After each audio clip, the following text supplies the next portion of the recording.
এই চ্যানেল কোনো অবৈধ কার্যকলাপকে উৎসাহিত বা সমর্থন করে না। এই চ্যানেলের সমস্ত বিষয়বস্তু কেবল তথ্য ও শিক্ষামূলক উদ্দেশ্যে প্রদান করা হয়েছে। যদা যদা হি ধর্মস্য গ্লানির্ভবতি ভারত অভ্যুত্থানমধর্মস্য তদাত্মানং সৃজামি। পরিত্রাণায় সাধুনাং বিনাশায় চ দুষ্কৃতং ধর্ম সংস্থাপনার্থায় সম্ভবামি যুগে যুগে। নমস্কার বন্ধুরা, জ্যোতিষী এবং তন্ত্রবিদ শান্তনু বন্দ্যোপাধ্যায়ের অডিও ইউটিউব চ্যানেলে আপনাদের স্বাগত জানাই। এখানে শ্রী শান্তনু বন্দ্যোপাধ্যায়ের বহুল প্রচারিত জ্যোতিষ টোটকা এবং ফলাফল আপনাদের সুবিধার জন্য তুলে দেওয়া হলো। এখানে আপনারা অডিও ফরম্যাটে নানা রকম রিপ্রেজেন্টেশন হবে গ্রাফিকের, তার মাধ্যমে আপনারা এই ভিডিওগুলো দেখতে পারবেন খুব সহজেই। যারা যারা জীবনে নানান সমস্যায় জড়িয়ে পড়েছেন এবং সহজ সমাধানের পথ খুঁজে পাচ্ছেন না, তারা দ্রুত যোগাযোগ করুন আমাদের এই বুকিং নাম্বার। দেখবেন তলায় স্ক্রোলে বুকিং নাম্বার যাচ্ছে। আমাদের বুকিং নম্বর হলো 9830143048। সকাল 11টা থেকে সন্ধে 7:30 মানে 7:30 পর্যন্ত এর মধ্যে আপনারা ফোন করবেন। প্রেম, বিয়ে, বিচ্ছেদ, চাকরি, ভাগ্য, রাশি, যে কোনো সমস্যায় দ্রুত যোগাযোগ করুন এই নাম্বারে। নাম্বারটি ভালো করে দেখুন এবং নিচের স্ক্রোলগুলো ভালো করে আপনারা ফলো করুন। যে কোনো বাড়িতেই দেখবেন খাবার টেবিলে অজস্র জিনিস রাখা থাকে। ছোটোখাটো থালা, একটা দুটো গ্লাস, জলের বোতল, কেউ প্লেট ইত্যাদি রেখে দেন। টি কৌজি সাজিয়ে রাখেন, মানে যে কাটলারিগুলো হয় সেগুলো ফেলে রাখেন টেবিলের ওপরে। অনেক কিছু রেখে দেন। অনেকে আবার বাজারহাট করে এসে টেবিলের উপরে বাজি জিনিসপত্র রেখে দেন, যেটা দরকার নেই সেই জিনিসপত্র রেখে দেন, পরে আবার তুলে নেব, এখন সময় নিয়ে, এখন টায়ার্ড আছি ইত্যাদি চিন্তা ভাবনা থেকে এগুলো করে, কাজ হয় এরকম। অনেকে দেখবেন টেবিলের ওপরে সুন্দর একটা বাকেট, একটা ফ্রুট বাকেট আছে, তার মাঝখানে ফল রেখে দেন। সেই ফল পচে যাচ্ছে, খেয়াল থাকে না, তা সত্ত্বেও রেখে দেন। ওপরে ফলটা ভালো, তলার ফলটা পচা, দেখছেও না, পড়েই গেছে ওইভাবে। আরও অনেক কিছু শৌখিন জিনিসপত্র সাজিয়ে রাখেন। তা কোন জিনিস রাখা উচিত, কোন জিনিস রাখা উচিত না, জ্যোতিষ কী বলছে আজকে আমরা একটু সামান্য জেনে নেব। খাবার টেবিলে 5টা জিনিস জ্যোতিষ বলছে রাখতে নেই, রাখলে কিন্তু মঙ্গল হয় না, উপরন্তে অমঙ্গল হয়। জীবন একটু টার্ময়েল দেখা দেয়, ছন্নছাড়া হয়ে যায় জীবনটা, পারিবারিক অশান্তিও দেখা দেয়। তো অনেক বাড়িতেই দেখবেন খাওয়া দাওয়ার সম্পর্কিত জিনিস ছাড়াও আরও অনেক কিছু জিনিস এই খাবার টেবিলে রাখা থাকে। এবার বাস্তু মতে কোন জিনিস রাখলে ভালো হয় না সেটা আজকে আলোচনা করছি।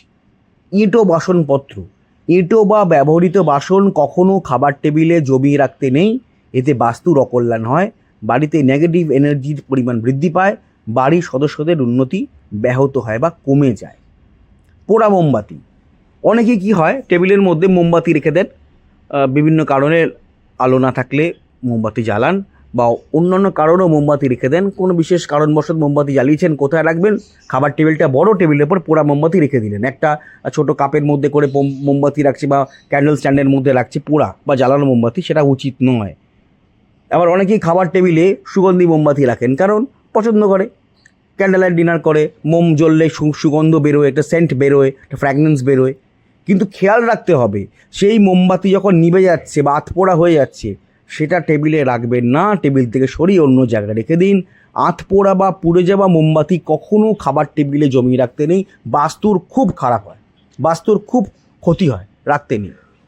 পচা ফল, পচে যাওয়া ফলও খাবার টেবিলে জমিয়ে রাখতে নেই। এতে বাড়ির যে সদস্য তারা দেখবেন মাঝে মাঝেই শরীর খারাপ হচ্ছে, অসুস্থ হচ্ছে। এই জন্যে, এই নেগেটিভ এনার্জির জন্য এটা হয়, নেগেটিভ এনার্জি তৈরি হয় পচা ফল জমিয়ে রাখলে। আর ক্যাকটাস জাতীয় গাছ, কাঁটাযুক্ত গাছ কখনো টেবিলে রাখবেন না, এতে বাড়ির যে শান্তি সেটা নষ্ট হয়ে যায়। দেখবেন পারিবারিক কলহ বৃদ্ধি পায়, ঝগড়া বেড়ে যায় এবং পরিবারের সদস্যদের মধ্যে বনিমনা বা আস্থা খুব কমে যায়। দেখবেন সবাই সবার সাথে ঝগড়া ঝামেলা করছে, কেউ কাউকে সহ্য করতে পারছে না। এটা ক্যাকটাস রাখার জন্য হয়। ক্যাকটাস আজকাল প্রচুর লোকজন বাড়িতে সাজিয়ে রাখেন কোনো কারণ ছাড়াই, তো সেটা রাখা একেবারেই উচিত নয়। আচ্ছা, একটা কথা আপনাদের বলি, সেটা হচ্ছে অডিও ট্র্যাক। আপনারা হয়তো আমার ভিডিওটা চালালেন এবং দেখলেন যে প্রথম থেকে সেটা ইংলিশে হচ্ছে। মুশকিল, শান্তনু ইংলিশে বলতে শুরু করছেন, না না, ব্যাপারটা তা নয়। 3টে ল্যাঙ্গুয়েজে আমাদের ভিডিওটা সেট হয়ে যায়। অনেক সময় দেখা যায় হিন্দিতে আরম্ভ হয়ে যাচ্ছে, অনেক সময় দেখা যায় বাংলাতেই যা চলছে, আবার অনেক সময় দেখা যায় ইংলিশে চলছে। তো এটা যখন আপনারা চলবে তখন আপনারা কি করবেন? কিচ্ছু না, ভিডিওর যেটা চলছে তার ঠিক ডান দিকে দেখুন কোনায় একটা চাকার মতো একটা সাইন আছে, একটু ক্লিক করলে দেখতে পান চাকার মতো সাইন আছে, সেই সাইনটাকে ক্লিক করবেন। ক্লিক করার পরে দেখবেন নিচে অডিও ট্র্যাক বলে একটা লেখা দেখাচ্ছে, ওই যে বারটা আসবে বারের নিচে অডিও ট্র্যাক আছে, ওই অডিও ট্র্যাকটা ক্লিক করবেন। ক্লিক করলেই দেখবেন ওখানে বেঙ্গলি অরিজিনাল দেখাবে, যেখানে হয়তো হিন্দিতে চলছে, হিন্দি নিচে রয়েছে, বেঙ্গলি অরিজিনালে আপনারা ক্লিক করে দেবেন। যদি বেঙ্গলি অরিজিনালে ক্লিক করে দেন তাহলে কিন্তু আপনারা বাংলাতেই আবার আমার কথাটা শুনতে শুরু করবেন। হ্যাঁ, সুতরাং চিন্তা করার কোনো কিছু নেই, এই যে আমি স্ক্রিনে দেখিয়ে দিলাম, এইভাবে আপনারা অডিও ট্র্যাকটাকে জাস্ট চেঞ্জ করে নেবেন। হ্যাঁ, অডিও ট্র্যাকটা চেঞ্জ করলে আপনারা আবার পুনরায় আপনারা বাংলায় বা ইংলিশে বা হিন্দি থেকে আপনারা বাংলায় ফিরে আসতে পারবেন। যাই হোক।